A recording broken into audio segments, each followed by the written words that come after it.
Rabbi Ḥiyya began his discourse with a profound question, seeking to unravel the depths of Brashit, Bereshit, which translates to "in the beginning." He proposed, what is Brashit, Bereshit? It is with wisdom, this profound divine wisdom upon which the entire world is anchored. Through this wisdom one can penetrate the veil into the most hidden, elevated mysteries of existence. He emphasized that this wisdom is not just any knowledge, but the very foundation of all creation, through which the universe was conceived and brought into being. Rabbi Ḥiyya further illuminated, here, within this celestial wisdom, were engraved 6 vast supernal dimensions. These dimensions are not mere measurements, but the very pillars of creation, from which everything emerges. From these foundational elements sprang forth 6 springs, each a source of life and sustenance, feeding into the immense, boundless ocean that is the source of all waters. He depicted a cosmic structure, intricately woven and infinitely deep, where the act of creation is both a literal and metaphorical unfolding of divine will. Rabbi Ḥiyya concluded this part of his teaching with a revelation, stating, "This is Brashit, Bereshit, created 6, a creation emanating from this very essence, and who orchestrated this grand design, the unmentioned, the hidden unknown." In his words, Rabbi Ḥiyya not only expounded on the mystical interpretation of the first word of the Torah, but also invited his listeners into a contemplation of the ineffable, beyond which lies the mystery of the divine architect whose existence permeates creation, yet remains beyond the grasp of human understanding. As Rabbi Ḥiyya and Rabbi Yose were journeying together, they found themselves walking along the path that led them near a particular field. It was at this moment that Rabbi Ḥiyya turned to Rabbi Yose, engaging him in a deep reflective conversation inspired by their shared spiritual quest. Rabbi Ḥiyya said to Rabbi Yose, "What you have articulated, Brashit, Bereshit, created 6, resonates with the truth indeed, for within the sacred texts of the Torah, it is revealed that there exist 6 supernal days of creation. These days are not merely markers of time, but represent profound divine epochs from which the fabric of our reality was woven, each day a testament to the meticulous act of creation by the divine." He acknowledged Rabbi Yose's insight, affirming that the mystical dimensions they explore together reveal layers of creation not immediately apparent in the literal interpretation of the scriptures. Rabbi Ḥiyya continued, delving deeper into the esoteric teachings they had encountered in their studies. But in the secrets of creation, a text that veils and unveils the divine mysteries, we have discovered an even more profound insight. It speaks of the Holy Hidden One who engraved an engraving in the innards of a recess, punctuated by a thrust point. This sacred act of engraving was not merely a creation, but a deliberate, divine inscription within the very heart of existence, marking the beginning of all beginnings. Rabbi Ḥiyya's description painted a picture of a meticulous and deliberate act of creation, where every detail holds infinite significance and purpose. He engraved that engraving, hiding it away, Rabbi Ḥiyya explained, much like one who locks up all their treasures under a single key, which, in turn, locks everything within a single magnificent palace. This analogy suggests that all of creation, in its vastness and complexity, can be seen as a grand palace, with its contents secured and made coherent by a single unifying principle. And though this palace holds within it hidden treasures, each more splendid and valuable than the last, the essence of all these treasures, the key to unlocking their true value and meaning, lies in that initial act of divine inscription. Rabbi Ḥiyya elucidated further on the nature of this divine palace. Within that palace stand gates built cryptically, numbering 50, each representing a path to understanding and enlightenment. Carved into the 4 corners of creation, these gates numbered 49, with one gate remaining an enigma, its whereabouts unknown, perpetually shut, symbolizing the ultimate mystery, that remains beyond human comprehension. This imagery of the gates serves as a metaphor for the various paths of spiritual pursuit and the layers of mystery that unfold upon the seeker's journey. No one knows whether it is above or below. It is shut, Rabbi Ḥiyya remarked on the final elusive gate, highlighting the inherent limitations of human understanding when faced with the divine. In those gates is one lock and one precise place for inserting the key, marked only by the impress of the key, known only to the key itself. This statement encapsulates the mystical belief that the ultimate truths of creation are accessible only through divine revelation, or the highest levels of spiritual attainment, where the seeker becomes one with the key, the divine wisdom that unlocks all mysteries. Rabbi Ḥiyya concluded this part of their discussion by reflecting on the profound mystery contained within the words Brashit bara Alhim, Bereshit bara Elohim. In the beginning, God created. Brashit Bereshit is the key enclosing all closing and opening. 6 gates are contained in that key that closes and opens. When it closes those gates, enclosing them within itself, then indeed, Brashit Bereshit, a revealed word combined with a concealed word, bara, created, is always concealed, closing, not opening.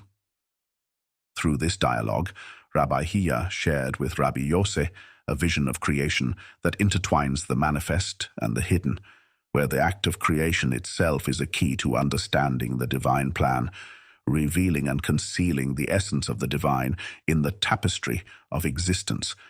Rabbi Yose, absorbing Rabbi Ḥiyya's profound reflections, responded with a deep sense of agreement and added his own insights, rooted in the teachings they had both studied under the guidance of the Holy Lamp.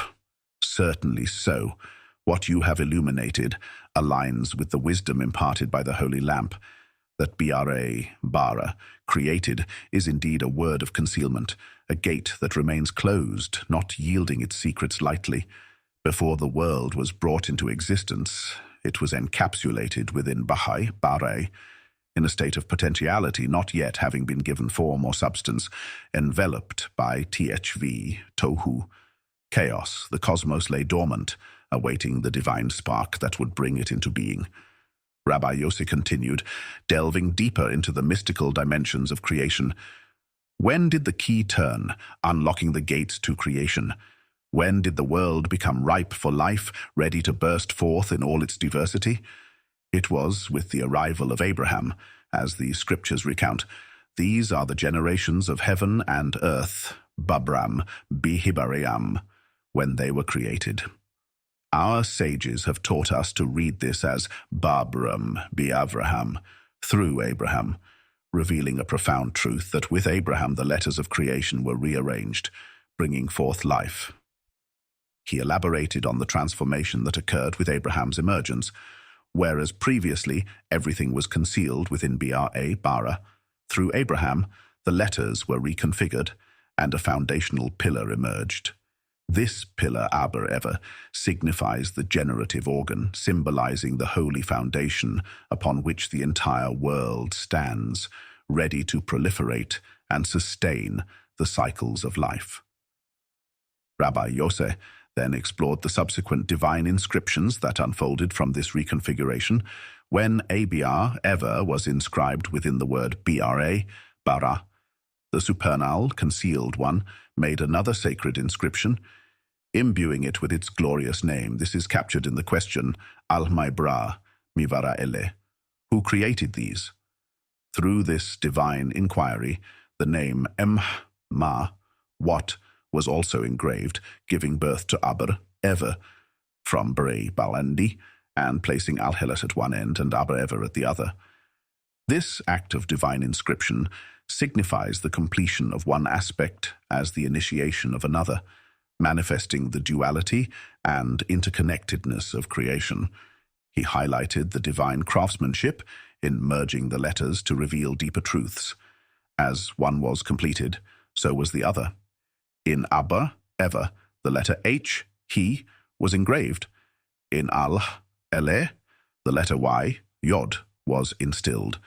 This aroused the letters fulfilling the creation from one side to the other. It led to the formation of mem, two mems, positioning one on each side, completing the divine name Alhim, Elohim, and the name Abram, Avraham simultaneously. Through this divine act of naming and creation, life was animated, and the complete name emerged, marking a new era of existence as narrated in the verse. These are the generations of heaven and earth, Bapram, Be-Hibarium, at their creation. The narrative of creation and revelation remained suspended until the name of Abraham was manifested. With the completion of Abraham's name, the divine name was also completed, as the scriptures conclude, on the day that Yaf-Alhim, Hashtvah Elohim, fashioned the earth and the heavens. Through Rabbi Yose's contemplations, the conversation between him and Rabbi Ḥiyya deepened, exploring the layers of meaning within the act of creation, the role of Abraham in the divine plan, and the intricate interplay of concealment and revelation that characterizes the unfolding of the cosmos. Overcome by the weight and profundity of their discussion, Rabbi Ḥiyya was moved to express his emotions physically and spiritually. He prostrated himself on the ground, making direct contact with the earth, the very substance that, according to their teachings, was created and shaped by the divine words they were contemplating.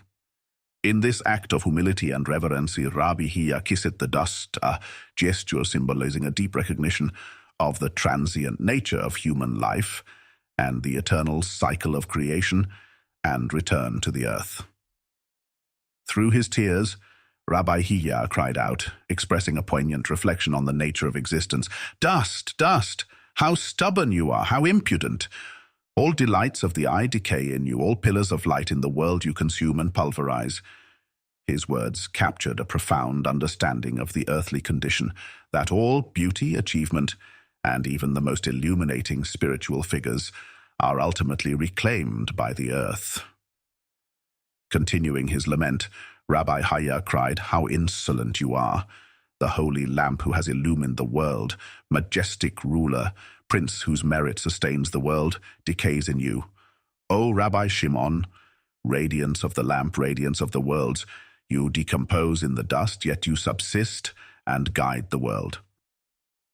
Here, Rabbi Ḥiyya invoked the memory of Rabbi Shim'on, a towering figure in Jewish mysticism, acknowledging the paradox that while the physical body of such a spiritual giant may decay in the dust, their teachings, influence, and spiritual presence continue to guide and enlighten the world. This acknowledgement serves as a bridge between the tangible and the transcendent, a reminder of the enduring legacy of spiritual leaders whose wisdom lights the path for generations. In a moment of profound realization, Rabbi Ḥiyya exclaimed, "Dust, dust, do not boast. The pillars of the world will not be surrendered to you. Rabbi Shim'on has not decayed in you." This exclamation marks a shift in tone from lamentation to a declaration of defiance against the finality of death. Rabbi Ḥiyya asserts that while the physical form may return to dust, the essence, teachings, and spiritual impact of a person like Rabbi Shim'on are not bound by the physical constraints of the world. This realization underscores a core belief in the enduring nature of the soul and the spiritual contributions that transcend physical demise. Rabbi Ḥiyya's journey through grief, reflection, and realization culminates in a renewed sense of purpose and resilience. Still weeping, he rose from the ground, continuing his journey with Rabbi Yose. This act of rising symbolizes a return to the path of life and learning, embodying the cycle of descent for the sake of ascent, a fundamental concept in Kabbalistic thought. From the depths of mourning and reflection, Rabbi Ḥiyya finds the strength to continue his spiritual quest, further inspired by the enduring legacy of Rabbi Shim'on. Rabbi Ḥiyya's profound emotional response, marked by acts of humility, mourning, and eventual resurgence, illuminates the deep connections between the teachings they explored, the temporal nature of life, and the eternal impact of spiritual wisdom. This narrative moment serves not only as a tribute to the legacy of Rabbi Shim'on, but also as a meditation on the themes of creation, mortality, and the indelible imprint of spiritual leaders. Moved by a profound longing to connect with Rabbi Shim'on, Rabbi Ḥiyya embarked on an arduous spiritual journey marked by fasting and prayer. His initial fast lasted 40 days, a period symbolizing purification and preparation, drawn from the biblical narrative of Moses' 40 days on Mount Sinai. Rabbi Ḥiyya's fast was an act of devotion and a plea for a vision of Rabbi Shim'on, to draw closer to the wisdom and spiritual elevation that Rabbi Shim'on represented. However, at the conclusion of these 40 days, Rabbi Ḥiyya was met with a divine message: "You are not entitled to see him."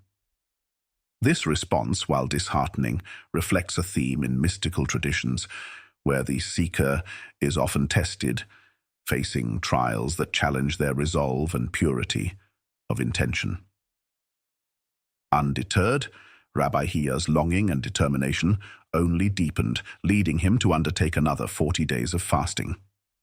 This second period of fasting underscored his unwavering dedication and the intensity of his spiritual quest. It was during this time, in a state of heightened spiritual sensitivity and purification, that Rabbi Ḥiyya was granted a vision. In this vision, he beheld Rabbi Shim'on and his son, Rabbi Elazar, immersed in the study of the profound word that Rabbi Yose had spoken, surrounded by thousands who listened intently. This scene symbolizes the enduring influence of Rabbi Shimon's teachings, which continue to resonate and illuminate the minds and hearts of countless seekers. Within the vision, Rabbi Ḥiyya observed many enormous celestial wings, which Rabbi Shim'on and Rabbi Elazar ascended, soaring towards the Academy of Heaven. This imagery suggests the elevation of the soul, the transcendence of physical limitations, and the journey towards divine wisdom. The wings, symbolic of spiritual liberation and ascent, waited for them, indicating the readiness of the heavens to receive these righteous souls. Rabbi Ḥiyya saw them return, their splendor renewed, shining more brilliantly than the sun, a testament to the transformative power of divine enlightenment and the renewal of the spirit. Rabbi Shim'on, within this vision, invited Rabbi Ḥiyya to enter and witness how the Blessed Holy One intends to rejuvenate the faces of the righteous in the time to come. This invitation is significant, highlighting Rabbi Ḥiyya's spiritual merit and the opportunity to glimpse the future redemption. Rabbi Shimon's words, "Happy is one who enters here without shame. Happy is one who stands in that world as a sturdy pillar," speak to the virtues of purity, righteousness, and the steadfastness required to behold such divine mysteries. As Rabbi Ḥiyya saw himself entering this celestial gathering, he experienced a mix of honor and humility. Rabbi Elazar, alongside other pillars of spiritual strength, rose to acknowledge him, yet Rabbi Ḥiyya felt unworthy, drawing back before finding the courage to sit at Rabbi Shimon's feet. This act of drawing back, then entering, reflects the oscillation between humility and the desire for spiritual advancement, a dynamic central to the mystical pursuit. A voice then instructed him, "Lower your eyes, do not raise your head, do not gaze." This command emphasizes the reverence and humility required in the presence of profound holiness. Lowering his eyes, Rabbi Ḥiyya glimpsed a distant light symbolizing the elusive nature of divine wisdom, always just beyond the seeker's full understanding, yet inviting continuous pursuit. The voice's proclamation, "O high, hidden, concealed ones, open-eyed, roaming the entire world, gaze and see. O low, sleeping ones, close-eyed, awake," calls for the awakening of the soul, urging both the enlightened and those still in spiritual slumber to seek and embrace the divine light. This message highlights the universal call to spiritual awakening and the transformative potential of divine revelation. As Rabbi Ḥiyya's vision continued to unfold, it revealed deeper layers of spiritual reality and the interconnectedness of all seekers on their journey towards divine wisdom. This segment of the text, rich with symbolic imagery and profound teachings, offers a glimpse into the mystical journey and the eternal quest for closeness to the divine. In this unfolding vision, Rabbi Ḥiyya witnessed an extraordinary assembly of celestial beings and the companions, those who had walked the path of righteousness and spiritual pursuit during their earthly lives. This gathering in the heavenly realm symbolized the unity and collective elevation of souls dedicated to divine wisdom and understanding. The imagery of the companions being raised to the academy of heaven, some ascending, some descending, reflects the dynamic and ongoing journey of the soul, illustrating that spiritual development and enlightenment are processes of continuous movement and growth. Above them, Rabbi Ḥiyya saw the Master of Wings approaching, a figure of great spiritual authority and guidance whose arrival signaled a moment of significant revelation and insight. The Master of Wings shared a profound oath, revealing that the king, a representation of the divine, remembers the doe who lies in the dust and visits her every day. This allegory speaks to the compassionate and attentive nature of the divine towards the Shekinah, often depicted as residing in the earthly realm and associated with the feminine aspect of God. The act of kicking the 390 firmaments, causing them to tremble and quake, symbolizes the immense power of the divine presence and the impact of this connection on the entire cosmos. The tears of bubbling fire shed by the king into the vast ocean from which the prince of the ocean emerges represent the transformative power of divine sorrow and compassion, sustaining the very life of the ocean and, by extension, all of creation. This narrative then transitions to a proclamation about the imminent arrival of the King Messiah to the academy of Rabbi Shim'on, indicating a momentous occasion in the heavenly realm. The presence of the Messiah in this context signifies the ultimate redemption and the fulfillment of the spiritual and esoteric teachings that Rabbi Shim'on and his companions have dedicated their lives to studying and disseminating. The Messiah's visit to the academies, adorning the heads of the academies with celestial crowns, symbolizes the recognition and sealing of their Torah study, an endorsement of their spiritual insights and contributions. As the Messiah arrives adorned by the heads of the academies, Rabbi Shim'on rises, his light radiating to the vault of heaven, signifying his elevated status and the profound spiritual light he embodies. Rabbi Shimon's dialogue with the Messiah reveals the special relationship between the celestial and the earthly realms of Torah study, highlighting the unique role of Rabbi Shimon's academy in this divine interplay. The moment of trembling and crying out, shared by the Messiah and the heavenly assembly, underscores the interconnectedness of all realms of existence in response to the profound truths and revelations being unveiled. This collective response reflects the deep emotional and spiritual impact of the divine mysteries being disclosed and the shared anticipation of redemption and renewal. Rabbi Ḥiyya, witnessing these events unfold, finds himself in a state of awe and humility, confronted with the majesty and depth of the spiritual truths being revealed. His experience in this heavenly assembly, surrounded by the pillars of light and wisdom, marks a pivotal moment in his own spiritual journey, deepening his understanding and connection to the divine mysteries.